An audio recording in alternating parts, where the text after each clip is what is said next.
nehrali sme ideálne od začiatku a dostali sme 2 vlastné góly po našich chybách a potom sa to tak aj odvíjalo celý zápas. Je to tým, že trošku vám robí problém, keď máte tvoriť, keď to mužstvo príde so 4 hráčmi na modrej brániť? Nemyslím si, máme dosť kvalitné mužstvo na to, aby sme tvorili a mali sme aj dosť presiloviek, ale musíme to premeniať proste. My hlavinári máme radi štatistiky a z tých 5 zápasov, čo ste hrali s Čerepovcom, tak ste 4 neskorovali, ty si to od začiatku. Už to aj ty vnímaš, že je to super z kategórie nepríjemný pre vás? Tak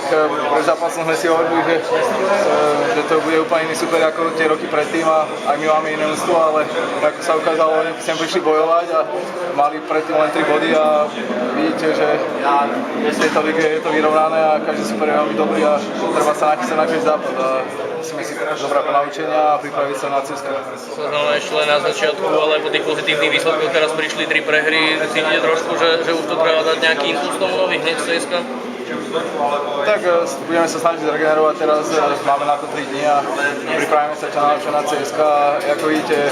vyhráte 2 zápasy, ste hore, prehráte 2, ste dole, takže každý jeden bodík je dobrý a budeme sa snažiť pripraviť teraz na to CSKA. Majco, pred zápasom, keď tam bola tá spomienka na Dokyho a Míra Hlinková, mali ste možno sekundu v hlave, alebo aké by si mal pocity z toho? Tak neviem, čo by som tomu povedal, my sme pripravovali nás na to, že čo asi bude na tej kocke a určite každému z nás niečo tam vrelo, nejaké spomienky, či už veľa chalanov hralo s Mírom, alebo vlastne Doky sa nás staral a urobil pre nás veľa vecí a určite tam bolo niečo v hlave, ale potom